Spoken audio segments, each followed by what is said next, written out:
তো আজকে আমরা দি ডেঞ্জারাস ইন মাই হার্টের সিজন 2 এর এপিসোডের 2 নাম্বার এপিসোড এক্সপ্লেন করব। এর আগের এপিসোডে আমরা দেখেছিলাম ইয়ামাদা ইচিকাওকে তার বাসায় ইনভাইট করে। এই এপিসোডে আমাদের দেখানো হয় ইচিকাওয়া ইয়ামাদাদের বাসায় চলে যায় এবং ইয়ামাদা ইচিকাওয়ার মাথা মুছে দিতে থাকে, কারণ বরফ পড়ার কারণে ইচিকাওয়ার মাথা ভিজে গেছিল। তারপরে ইয়ামাদা খেয়াল করে যে সে ইচিকাওয়ার অনেক কাছাকাছি চলে এসেছে এবং সে দূরে গিয়ে বলে, সরি, আমাকে ক্ষমা করে দাও। তারপরে কিছুক্ষণ পরেই তাদের শাওয়ারের পানি গরম হয়ে যায় এবং ইয়ামাদা ইচিকাওয়াকে বলে, তুমি গোসল করে নাও। এবং ইচিকাওয়া গোসল করার জন্য শাওয়ারের কাছে যায়। শাওয়ারের কাছে গিয়ে সে ড্রেস চেঞ্জ করতে লাগে, তখনই তার মনে পড়ে সে ইয়ামাদাদের বাসায় আসে এবং মনে মনে বলে, আমি এখানে নিজের কাপড় খুলে ফেলবো। তারপরে সেখানে ইয়ামাদা চলে আসে এটা জানার জন্য যে পানি গরম নাকি ঠান্ডা। তারপরে ইচিকাওয়া তার কাপড় খুলে গোসল করার জন্য চলে যায়। তারপরে সে গোসল করতে গিয়ে বলে, এখান থেকে তো ইয়ামাদার সুগন্ধ বের হচ্ছে।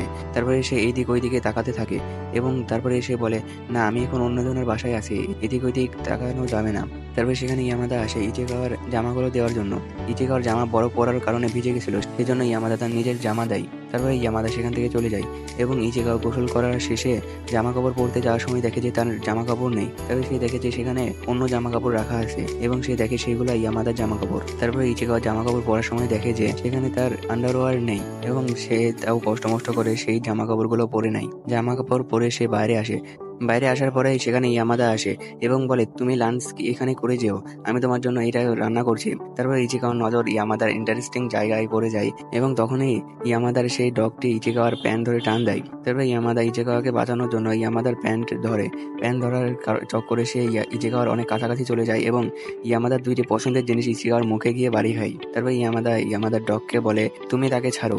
তারপরে সে তাকে ছেড়ে দেয় এবং ইয়ামাদার ইচিকাওয়ার থেকে একটু দূরে সরে আসে এবং ইচিকাওয়া মনে মনে ভাবে সে একটি অন্য দুনিয়ায় চলে এসেছে। তারপরে ইচিকাওয়ার অবস্থা একদম খারাপ হয়ে যায় এবং সে তার মাথা নিচু করে ফেলে। তারপরে ইচিকাওয়া ফ্রেশ হয়ে বাইরে আসে এবং সে দেখে ইয়ামাদা জামা চেঞ্জ করে ফেলেছে এবং সে জামাটিতে অনেক কিউট লাগছিল। তারপরে ইচিকাওয়া খাওয়া দাওয়ার জন্য বেঞ্চে বসে এবং ইয়ামাদা তার আশপাশ দিয়ে ঘুরতে থাকে। ইচিকাওয়া ইয়ামাদাকে বলে, তোমার কি হয়েছে? তারপরে ইয়ামাদা তার পাশে এসে বসে এবং তার ফটো অ্যালবামটি দেখায় এবং ইচিকাওয়া দেখে বলে, ওয়াও, তুমি তো ছোটবেলায় অনেক কিউট ছিলে। তারপরে সে দেখে যে তার সব ছবিতেই সে কোনো না কোনো কিছু খাচ্ছে, কারণ ইয়ামাদার খাওয়া দাওয়া অনেক পছন্দ। তারপরে সে দেখে যে তাদের বাসায় একটি পিয়ানো রাখা আছে। সে ইয়ামাদাকে বলে, তুমি কি পিয়ানো বাজাও? ইয়ামাদা বলে, হ্যাঁ, আমি কিছুদিন ট্রেনিং নিয়েছিলাম, কিন্তু আমি ভালো মতন করতে পারিনি, সেই জন্য বাদ দিয়ে দিয়েছি। তারপরে সে ইচিকাওয়াকে আরো বলে, আমি কোনো জিনিস ভালোভাবে করতে পারি না, সেই জন্য আমার অনেক খারাপ লাগে। আমি এর আগে অনেক কিছু করার চেষ্টা করেছি এবং আমি কোনো কিছু করতে পারি না, সবাই আমার থেকে ভালো করতে পারে। আমার মনে হয় আমি এমন একটা জায়গায় বাস করে যেখানে সবাই আমার থেকে অনেক ট্যালেন্টেড, আমি একাই শুধু দুর্বল। এটা বলে সে কান্না করতে লাগে এবং সেই ইচিকাওয়াকে আরো বলে, তুমি যখন আমাকে ইগনোর করছিলে, 2 দিন তুমি লাইব্রেরিতে আসোনি, তখন আমার অনেক খারাপ লেগেছিল, আমি মনে করেছিলাম আমি তোমাকে হারিয়ে ফেলেছি।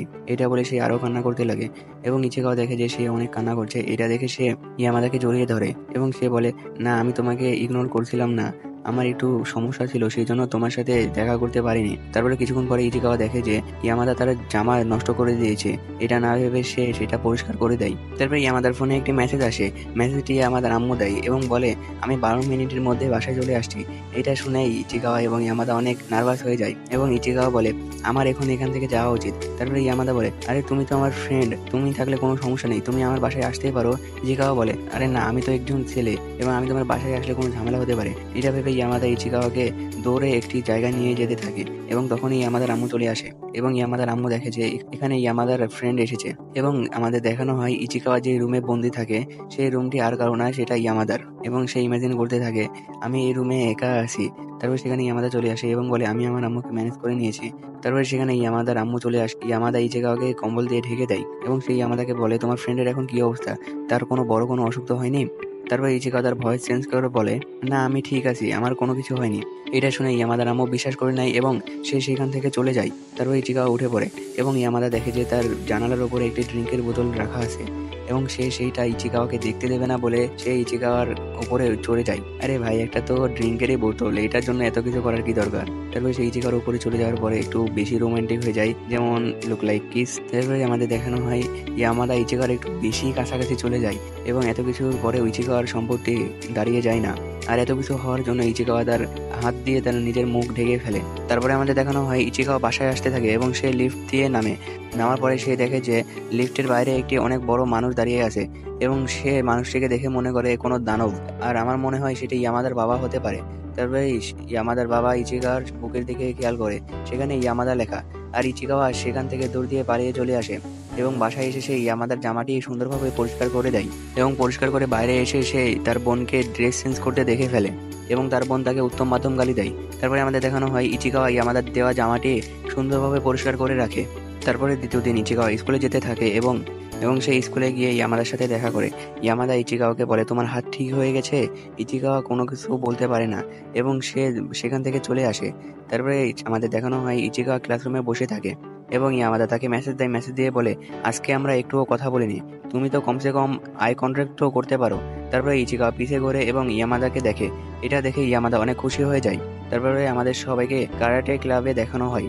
সেখানে ইয়ামাদা এবং হারা কথা বলতে থাকে এবং ইয়ামাদা লক্ষ্য করে যে তার টি শার্ট থেকে অনেক বাজে গন্ধ আসছিল এবং হারাও সেটি শুনে বলে, হ্যাঁ, এটা থেকে বাজে গন্ধ আসছে। তারপরে আমাদের দেখানো হয় সেখানে কারাটে ক্লাবের স্যার আসে এবং ইচিকাওয়াকে ধরে নিচে ফেলে দেয় এবং বলে, তোমাদেরকেও এরকম করা লাগবে। তারপরে আমাদের দেখানো হয় ইচিকাওয়া এবং ইয়ামাদা ফাইট করতে থাকে এবং ইচিকাওয়া ইয়ামাদাকে ঠেলে দেওয়ালের দিকে নিয়ে চলে যায় এবং তার কাছে যাওয়ার সাথে সাথে সে দেখে যে ইয়ামাদার গা থেকে অনেক বাজে গন্ধ বার হচ্ছে।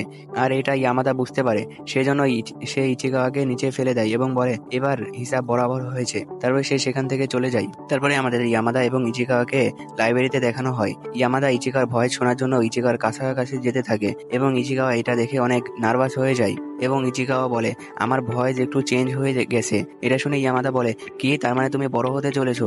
তারপরে সে ইচিকার হাত বের করে এবং হাত দেখতে থাকে এবং সে দেখে যে ইচিকার হাত একটু বড় হচ্ছে এবং সে বলে, তুমি আস্তে আস্তে বড় হচ্ছ, তোমার কিছুদিন পরে দাড়ি গজাবে এবং তুমি বড় হয়ে যাবে। তারপরে সে ইচিকার হাত ধরে থাকে, তোমার নতুন ভয়েসে আমার নামটি উচ্চারণ করো তো। এইগুলা বলতে বলতে সে ইচিকার অনেক কাছাকাছি চলে যায় এবং সে লক্ষ্য করে যে ইচিকার হাত তার পছন্দের দুইটি জিনিসের উপরে রয়েছে। এটা দেখে সে লজ্জা পেয়ে যায় এবং তারা দুজন বসে পড়ে।